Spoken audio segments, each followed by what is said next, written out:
भारत गौरव आचार्य श्री पुलक सागर जी गुरुदेव के प्रवचन और लेटेस्ट धार्मिक भजन व कार्यक्रम निशुल्क देखने व सुनने के लिए हमारे YouTube चैनल जीन शरणम मीडिया को आज ही सब्सक्राइब करें और सबसे पहले देखने के लिए बेल आइकन पर क्लिक जरूर करें। पिटता सोना है, पिटता लोहा है। लोहा जब पिटता है तो आवाज बहुत करता है, सोना जब पिटता है तो आवाज कम करता है।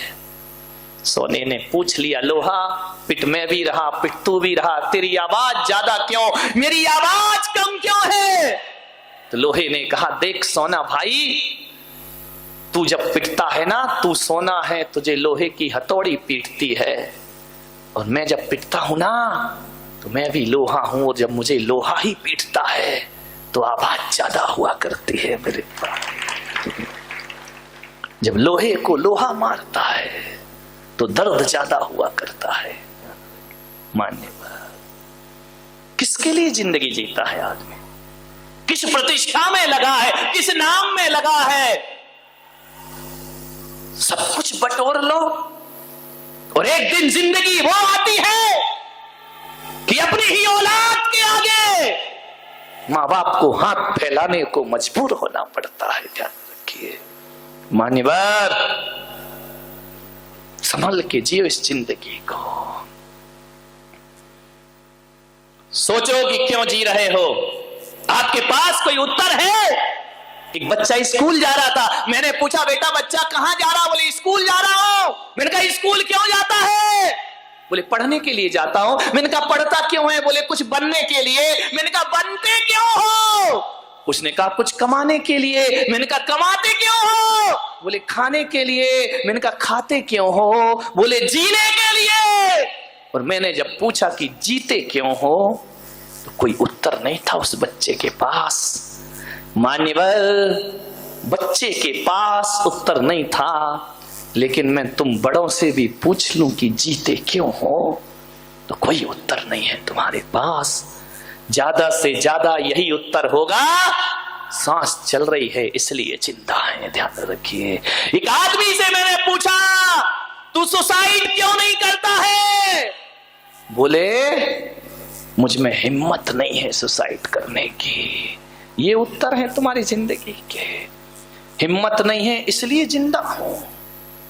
नहीं मेरे भाई, जिंदगी की इन सांसों को सार्थकता प्रदान करिए। क्या जिंदगी है तुम्हारी?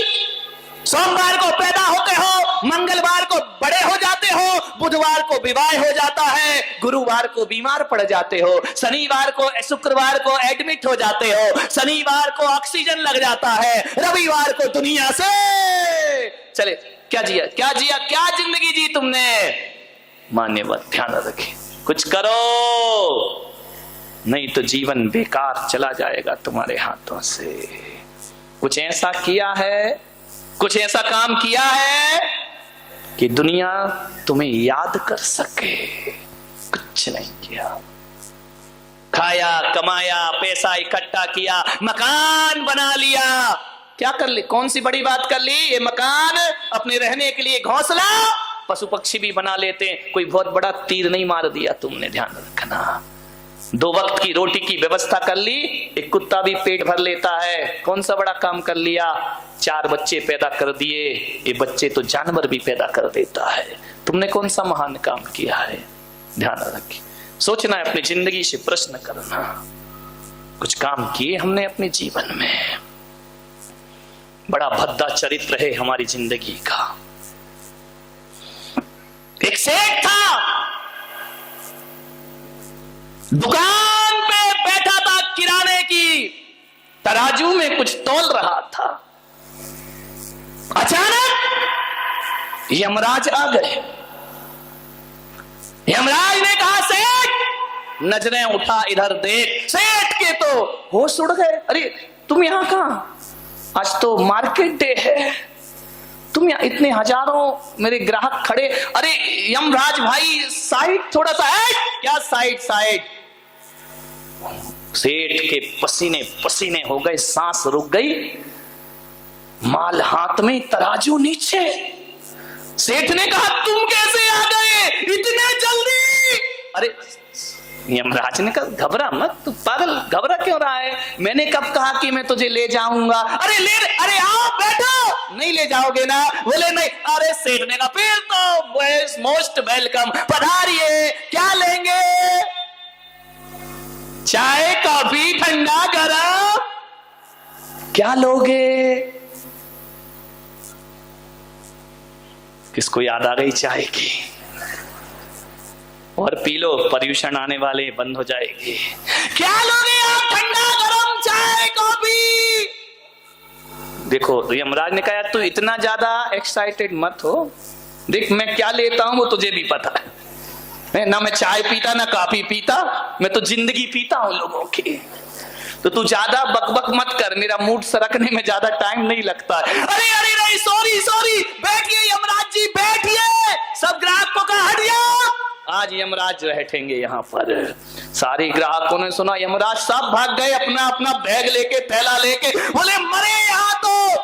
सेठ ने कहा बोलो यमराज क्या सेवा? बोले सेवा नहीं, देख यार यमराज मेरी जिंदगी से मैं परेशान हो गया। बोले क्यों? मैं जहां जाता हूं बोले लोगों उदासी हो जाती है, मातम बन जाता है, जहां भी जाओ लोग मुझे पसंद ही नहीं करते हैं। सेठ ने कहा पसंद तो मैं भी नहीं कर रहा हूं, लेकिन क्या करें, अब सामने ही खड़ा है, क्या बोले तेरे। मेरे भी अंदर यही चल रहा कि तू कब यहां से खिसक जा। यमराज ने कहा एक काम करो सेठ, मेरा इस दुनिया में कोई मित्र नहीं है, तुम मुझसे दोस्ती कर लो। अरे यमराज से दोस्ती, सांस तो चढ़ी जा रही है। यमराज ने कहा दिल धक धक मत कर, मेरे बिना दिल का कुछ नहीं होना।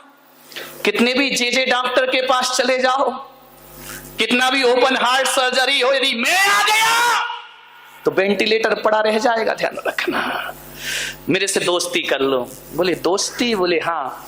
अब सेठ भी बनिया था तो बनिया तो भाई मरते दम तक लाभ ही देखता है, हानि वाला मामले नहीं। बोले यार यमराज एक बात बताओ, तुमसे दोस्ती करके मुझे फायदा क्या होगा?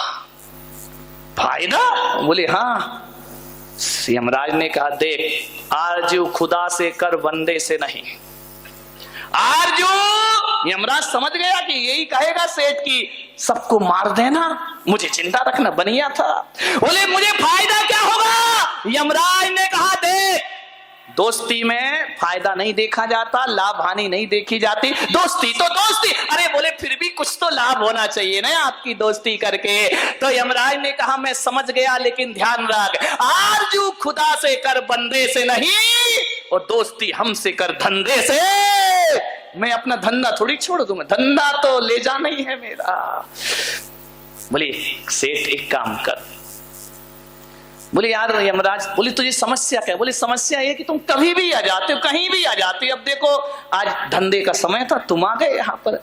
अब यमराज ने कहा मेरा भी तो सीजन है, क्या करूं, ठंड है, बुढ़ापा है, ठंड में ज्यादा जाते हैं बूढ़े लोग, ध्यान रख। मेरा भी सीजन है, मैं क्या करूं, जीएसटी लगा रखी है मोदी ने, छोटे बच्चों को छोड़ना पड़ता है 13% में, ध्यान रखिए। बोले काम कर। सेठ ने कहा कुछ तो फायदा हो तेरी दोस्ती का। सेठ ने कहा यमराज मेरे मित्र। अरे बोले मित्र, हाथ मिला। बोले हाथ नहीं, हाथ मिला कि गया काम से? बोले हाथ बाद में, अभी बाद में, अपन पहले अपनी दोस्ती की डील कर लेते हैं। बोले क्या? बोले एक काम करना यमराज, तुम यार कभी भी कहीं भी धमक जाते हो, शादी नहीं देखते, विवाह नहीं देखते, रास्ता नहीं देखते, बस नहीं देखते, ट्रेन नहीं देखते, तुम्हारा मूड बना और उठा के ले जाते हो। तो बोले क्या करूं? बोले एक काम करना, अभी दोस्ती का इतना फायदा देना कि जब भी आओ चिट्ठी लिख देना कि सेठ मैं इतने दिन में आ रहा हूं, तो मैं तैयार रहूंगा व्यवस्थित। हाँ, सेठ ने कहा, यमराज ने कहा इतना कर दूंगा, तुझे चिट्ठी लिख दूंगा। बोले पक्का लिखोगे? बोले पक्का। तो यमराज ने कहा तो फिर मैं सेठ चलूं? बोले जल्दी निकलो, जाओ खाली करो मेरी दुकान। सेठ ने सोचा अब डर काहेगा, अब तो चिट्ठी आएगी, जिंदगी संभाल लूंगा, और जब तक चिट्ठी नहीं आ रही ऐसे जियो, ऐसे जियो मंदिर जाना बंद। बोली अब तो पता लगेगा, 1 महीने पहले मंदिर चला जाऊंगा, सब पाप धो लूंगा, प्रायश्चित कर लूंगा। मर गया जिंदगी भर आलू छोड़ छोड़ के, कल से आलू के समोसे चलने दो। क्योंकि शास्त्रों में लिखा है अंत भला सो सब। 1 महीने में मैं तो बैरागी बन जाऊंगा, संत बन जाऊंगा, सारे पाप धो दूंगा। सेठ आलू खाने लगा, कांदा खाने लगा, बाजार का खाने लगा, ऐसो आराम करने लगा। अब तो यमराज मुझे अलर्ट कर देगा, उस समय मैं अपनी जिंदगी को बदल लूंगा। बड़े आनंद में हो गया। सेठ ने कहा जो करना है कर लो, फिर मौका मिलने वाला नहीं। ये दुनिया जितनी भोगना है भोग लो, ध्यान रखना। काल करे सो आज कर, इसको बदल दिया सेठ ने कबीर के दोहे को। सेठ ने कर दिया अब तो आज करे सो काल कर, काल करे सो परसों, और इतनी जल्दी क्या पड़ी है, अभी तो जीना बरसों।